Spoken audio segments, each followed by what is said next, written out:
আসসালামু আলাইকুম রহমতুল্লাহ। ইমনুর ইসলামী ওয়ার্ল্ডে আপনাদের সকলকে স্বাগতম। শুরু করছি পরিবার সংশোধনের 40টি উপদেশ, শায়েখ মোহাম্মদ সালেহ আল মুনাজ্জিদ, বিশেষ পাঠ পর্ব 8। আজকের আলোচ্য উপদেশ দুইটি, 19তম ও 20তম। আউযু বিল্লাহি মিনাশ শাইতানির রাজিম, বিসমিল্লাহির রহমানির রহিম। 19তম উপদেশ, নারীর বাড়ির বাইরের কাজকে সুবিন্যস্ত করা। ইসলামী শরীয়তের একটি বিষয় অপরটিকে পরিপূর্ণ করে। যখন মহান আল্লাহ নারীদেরকে এ মর্মে নির্দেশ প্রদান করলেন যে তোমরা গৃহাভ্যন্তরে অবস্থান করবে, সূরা আহজাব আয়াত 33, তখন তিনি তাদের আবশ্যিক ভরণ পোষণের জন্য পিতা ও স্বামীদের মতো লোককে নির্ধারণ করে দিলেন। মূল কথা হলো, প্রয়োজন ছাড়া নারীরা বাড়ির বাইরে কাজ করবে না। যেমন মুসা আলাইহিস সালাম একজন সৎ ব্যক্তির 2 কন্যাকে পানির জন্য অপেক্ষা করতে দেখে জিজ্ঞেস করলেন, তোমাদের কি ব্যাপার? তারা বলল, আমরা আমাদের জন্তুদেরকে পানি পান করাতে পারি না যে পর্যন্ত রাখালরা তাদের জন্তুদেরকে নিয়ে সরে না যায়। আমাদের পিতা খুবই বৃদ্ধ, সূরা কাসাস আয়াত 23। এখানে মেয়েদ্বয় তাদের মেষপালের পানি পানের জন্য বের হওয়ার কথা বলে নিজেদের অপারগতার অবস্থা প্রকাশ করল, কেননা তাদের অভিভাবক বয়োবৃদ্ধ হওয়ায় কাজ করতে অপারগ ছিলেন। এজন্য তারা বাইরের কাজ থেকে মুক্তি পাবার জন্য এমন কাউকে খুঁজছিল যে অবসর সময়ে তাদের কাজগুলো করে দেবে। যেমন মহান আল্লাহর ভাষায়, বালিকাদ্বয়ের একজন বলল, পিতা তাকে চাকর নিযুক্ত করুন, কেননা আপনার চাকর হিসেবে সেই উত্তম হবে যে শক্তিশালী ও বিশ্বস্ত, সূরা কাসাস আয়াত 26। এই মেয়েটি তার কথার দ্বারা মুসা আলাইহিস সালামকে বাড়িতে আনার ইচ্ছা প্রকাশ করল, যাতে তিনি তার সর্বস্ব দিয়ে তাকে রক্ষা করবেন এবং তার থেকে বাড়ির প্রয়োজনীয় কাজগুলো করিয়ে নিতে পারেন। দ্বিতীয় বিশ্বযুদ্ধের পর থেকে বর্তমান আধুনিক বিশ্বে কাফেরেরা যখন নারীদের মুখাপেক্ষী হয়েছে যাতে তারা পুরুষের ক্ষতিপূরণ তুলতে পারে, যুদ্ধের সংকটাপন্ন অবস্থার কারণে উন্নতির যে বিপর্যয় ঘটেছিল তা পুষিয়ে নেওয়া যায়। নারীদের স্বাধীনতা দেওয়ার নামে এই পরিকল্পনা মূলত ইহুদিরা এঁটেছে। তারা নারীদের নষ্ট করার জন্য অধিকারের মিথ্যা স্লোগান শেখাচ্ছে। সমাজ নষ্ট হয়ে যাওয়ার মূলে নারীদের কাজের নামে বাইরে বের করার বিষয়টি দায়ী। এ সত্ত্বেও যে আমাদের নিকট মেয়েদের জন্য তাদের মতো পর্যাপ্ত প্রতিরক্ষামূলক ব্যবস্থা নেই। একজন মুসলিম একাকী সে তার অন্দরমহল রক্ষণাবেক্ষণ করবে, আবার নারীদের উপর খরচ করবে। তবে নারীর স্বাধীনতার নামে যেভাবে আন্দোলন জেগে উঠেছে, তাতে যে কোনো মূল্যে নারীকে বাড়ির বাইরে বের করাই যেন মূল টার্গেট। এভাবে তারা নারীদের কাজে লাগানোর দাবি অব্যাহত রেখেই যাবে যতক্ষণ না তাদের এই স্বাধীনতার দাবি নিষ্ফল প্রমাণিত হয়। তাছাড়া এই মুসলিম সমাজের নারীদের এই বিস্তৃত মিডিয়ার জগতে বের হওয়ার প্রয়োজন ছিল না, কেননা চাকরিহীন বেকার বহু পুরুষ থাকা সত্ত্বেও নারীদের জন্য কর্মক্ষেত্র তৈরি করা হচ্ছে। যখন আমরা বিস্তৃত নেটওয়ার্কের কথা বলছি, তখন এর দ্বারা উদ্দেশ্য হলো কিছু কিছু সেক্টরে নারীদের কাজ করার প্রয়োজন আছে, যেমন শিক্ষাদান, রোগীর সেবা, চিকিৎসা প্রভৃতি ক্ষেত্রে সুনির্দিষ্ট প্রয়োজন মাফিক সারি শর্ত সাপেক্ষে নারীরা কাজ করতে পারে।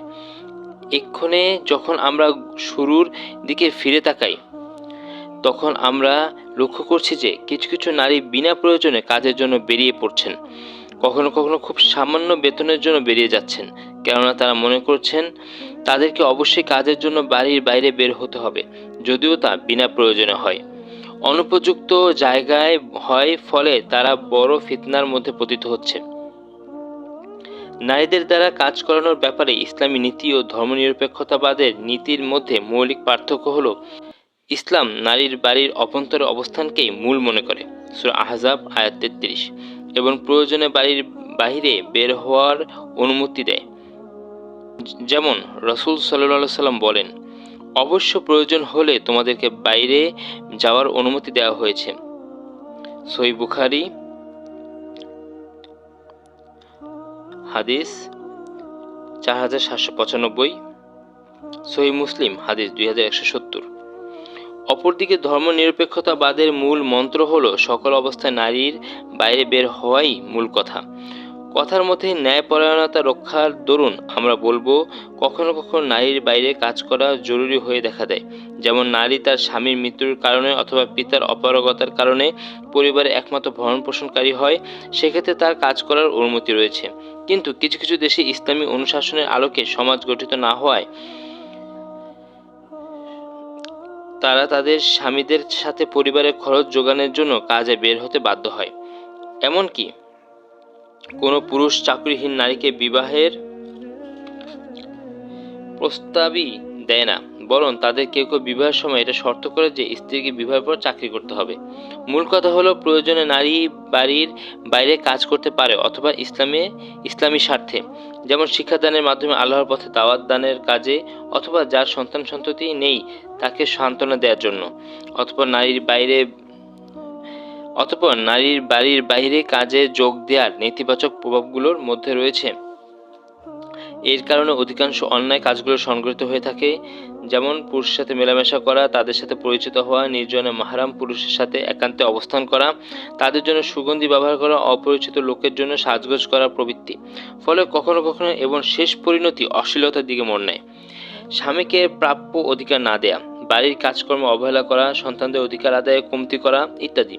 আর এটাই আমাদের আলোচনার মূল বিষয়বস্তু। কিছু নারীর অন্তরে অপরিচিত একজন পুরুষ গেঁথে যাওয়ার মাধ্যমে ভুল বোঝাবুঝির সূচনা হয়। আমরা এমন অনেক মহিলাকে দেখেছি যে তার স্বামীর মতোই সাক্ষ্য দেয়, অথবা এর চেয়ে একটু উপরে পর্যায়ের। আর এটা নাকি তাদের জাতের মধ্যে দোষের কিছু নয়। আর স্বামী যে বেতনে চাকরি করেন, কখনো কখনো স্ত্রীও সেই বেতনেই চাকরি করে। তাহলে কি ভবিষ্যতে এই মহিলা তার স্বামীর কাছে সমান প্রয়োজন অনুভব করবে?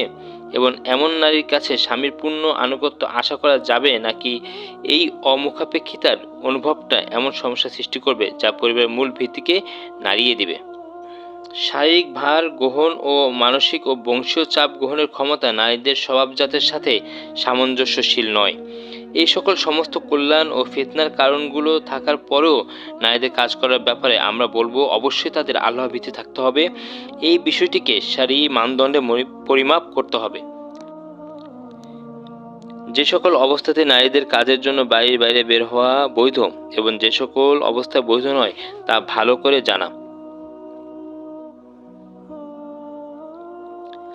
20তম উপদেশ,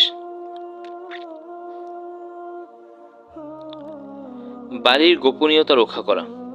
এটা বেশ কয়েকটি বিষয়কে অন্তর্ভুক্ত করে। তার মধ্যে রয়েছে স্বামী স্ত্রী পরস্পরের সম্ভোগের গোপনীয়তা প্রকাশ না করা, বৈবাহিক মত পার্থক্যগুলো প্রকাশ না করা, যে কোনো গোপনীয়তা ফাঁস না করা যার প্রকাশ পরিবারের জন্য অথবা এর সদস্যদের মধ্যকার কারো ক্ষতির কারণ হতে পারে। এখানে প্রথম বিষয়টি নিষিদ্ধ হওয়ার দলিল হলো, রাসূল সাল্লাল্লাহু আলাইহি ওয়াসাল্লাম বলেন, কিয়ামতের দিন সে ব্যক্তি হবে আল্লাহর কাছে নিকৃষ্ট পর্যায়ে যে তার স্ত্রীর সাথে মিলিত হয় এবং স্ত্রী ও তার সাথে মিলিত হয়, অতঃপর সে তার স্ত্রীর গোপনীয়তা ফাঁস করে দেয়। সহিহ মুসলিম হাদিস 1437। একদা আসমা বিনতে ইয়াজিদ রাসূলুল্লাহ সাল্লাল্লাহু আলাইহি ওয়াসাল্লামের নিকট ছিলেন। এ সময় নারী ও পুরুষ সকলে তার কাছে বসা ছিলেন। অতঃপর রাসূল সাল্লাল্লাহু আলাইহি ওয়াসাল্লাম বললেন, সম্ভবত পুরুষেরা তার স্ত্রীর সাথে একান্তে ঘটে যাওয়া বিষয় অপরকে বলে দেয় এবং স্ত্রীরাও তাদের স্বামীদের সাথে ঘটে যাওয়া বিষয় বলে দেয়। অতঃপর সকলে চুপ থাকলেও উত্তর দিল না। তখন আমি বললাম, হে আল্লাহর রাসূল সাল্লাল্লাহু আলাইহি ওয়াসাল্লাম, আল্লাহর শপথ করে বলছি, নিশ্চয় নারী ও পুরুষগণ অবশ্যই তা করে। রাসূল সাল্লাল্লাহু আলাইহি ওয়াসাল্লাম বললেন, তোমরা এমনটা কখনোই করবে না, কেননা তা সেই পুরুষ শয়তানের ন্যায় যে নারী শয়তানের সাথে রাস্তায় সাক্ষাৎ করলো, অতঃপর তার সাথে সহবাস করলো এমত অবস্থায় যে মানুষেরা তা দেখছে। সহিহ হাদিস মুসনাদে আহমদ 27583, আলবানী আদাবুজ জিফাফ পৃষ্ঠা 144। আবু দাউদে আরেকটি বর্ণনা এসেছে, একদা রাসূল সাল্লাল্লাহু আলাইহি ওয়াসাল্লাম বললেন, তোমাদের মধ্যে এমন কেউ আছে কি যে নিজ স্ত্রী সঙ্গমের সময় দরজা বন্ধ করে নিজেকে পর্দার আড়াল করে এবং আল্লাহর নির্দেশ মতো তা গোপন রাখে? তারা বললেন, হ্যাঁ। তিনি বললেন, পরে এ কথা বলে যে আমার স্ত্রীর সাথে আমি এরূপ করেছি। বর্ণনাকারী বলেন, এ কথা শুনে সবাই চুপ হয়ে গেল। অথবা তিনি মহিলাদেরকে উদ্দেশ্য করে বললেন, তোমাদের মধ্যে এমন নারী আছে কি যে তার সঙ্গমের কথা নারীদেরকে বলে বেড়ায়? নারীরাও সবাই চুপ হয়ে গেল। এ সময় এক যুবতী নারী তার দু পায়ে ভর দিয়ে ঘাড় উঁচু করে বসলো, যাতে রাসূলুল্লাহ সাল্লাল্লাহু আলাইহি ওয়াসাল্লাম তাকে দেখতে পান এবং তার কথা শুনতে পান। যুবতী বলল, হে আল্লাহর রাসূল সাল্লাল্লাহু আলাইহি ওয়াসাল্লাম, আপনি যা বলেছেন আসলেই তা ঘটে। পুরুষেরা পুরুষদের মধ্যে এবং নারীরা নারীদের মধ্যে এরূপ কথা বলে থাকে। এরপর তিনি বললেন, তোমরা কি জানো এদের উদাহরণ কি? তিনি বললেন, এদের উদাহরণ হচ্ছে এমন এক শয়তানের যে স্ত্রী শয়তানের সাথে গিয়ে প্রকাশ্যে নিজেদের যৌনক্ষুধা মেটালো। এই দৃশ্য লোকেরা স্বচক্ষে দেখল। অতঃপর দ্বিতীয় বিষয়টি, বৈবাহিক সম্পর্কে গোপন বিষয়গুলো বাড়ির চার দেওয়ালের ভিতরে রাখা, বাইরে প্রকাশ না করা। কেননা অধিকাংশ জায়গায় এই বিষয়টি জটিলতা সৃষ্টি করে, আর বাইরের বিষয়গুলো বৈবাহিক সম্পর্কের মতবিরোধের মধ্যে প্রবেশেই অধিকাংশ ক্ষেত্রে পরস্পর নির্দয়তা বৃদ্ধির দিকে নিয়ে যায়। তাদের অধিক নিকটতম ব্যক্তিরা তাদের দুজনের মাঝে যোগাযোগের মধ্য দিয়ে মীমাংসা করবে, আর সেফ মীমাংসা করা মানুষেই তারা মুখোমুখি হবে। এ সময় আমরা তাই করব, যেমনটা মহান আল্লাহ আমাদের নির্দেশ দিয়েছেন। মহান আল্লাহ বলেন, যদি তাদের মধ্যে সম্পর্কচ্ছেদ হওয়ার মতো পরিস্থিতি আশঙ্কা করো, তবে স্বামীর পরিবার থেকে একজন এবং স্ত্রীর পরিবার থেকে একজন সালিস নিযুক্ত করবে। তারা উভয় মীমাংসা চাইলে আল্লাহ সর্বজ্ঞ, সবকিছু অবহিত। সূরা নিসা আয়াত ৩৫। আর তৃতীয় বিষয়টি, পরিবার অথবা তাদের মধ্যকার কোনো সদস্য গোপনীয়তা প্রকাশের মাধ্যমে ক্ষতি সাধন করা। এটা জায়েজ নয়, কেননা এই বিষয়টি রাসূলুল্লাহ সাল্লাল্লাহু আলাইহি ওয়াসাল্লামের নিম্নোক্ত হাদিসের মধ্যে অন্তর্ভুক্ত। রাসূল সাল্লাল্লাহু আলাইহি ওয়াসাল্লাম বলেন, ক্ষতি করা যাবে না, ক্ষতি সহও যাবে না। হাদিস সুনানে আবু দাউদ 2174, আলবানী সহিহুল জামে হাদিস 7037। আরেকটি হাদিস মুসনাদে আহমদ হাদিস 22272, ইবনে মাজা হাদিস 2340, আলবানী সিলসিলা আস-সহিহা হাদিস 250। এই ধরনের কথাই মহান আল্লাহর নিম্নোক্ত আয়াতের ব্যাখ্যায় বর্ণিত হয়েছে।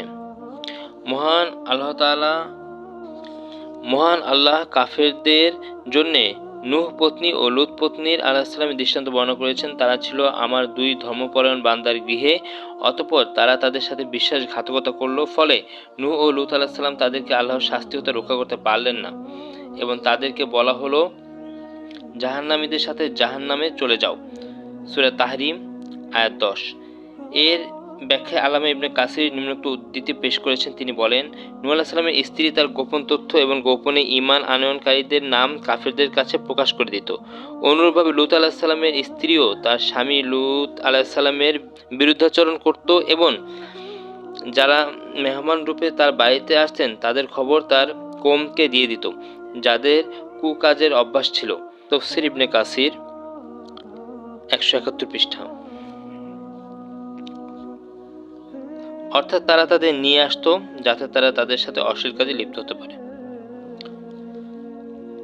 আলহামদুলিল্লাহ, আজ আমরা পরিবার সংশোধনের 40টি উপদেশ শায়েখ মোহাম্মদ সালেহ আল মুনাজ্জিদ বিশেষ পাঠ পর্ব 8 আপনাদের কাছে উপস্থাপন করলাম। আল্লাহ তাআলা আমাদের এই দ্বীনি কাজ কবুল ও প্রসার করুন, দ্বীনের পথে চলার ও আমল করার তৌফিক দান করুন। ইমনুর ইসলামী ওয়ার্ল্ড চ্যানেলটিকে লাইকস, কমেন্টস, শেয়ার ও সাবস্ক্রাইব করে দ্বীনি কাজের পাশে থাকার তৌফিক দান করুন। আমিন। পূর্ববর্তী ভিডিও দেখতে ভিজিট করুন ইমনুর ইসলামী ওয়ার্ল্ড ইউটিউব চ্যানেল এবং পরবর্তী ভিডিওর নোটিফিকেশন পেতে বেল আইকনটি প্রেস করে রাখুন। আসসালামু আলাইকুম ওয়া রাহমাতুল্লাহি ওয়া বারাকাতুহু।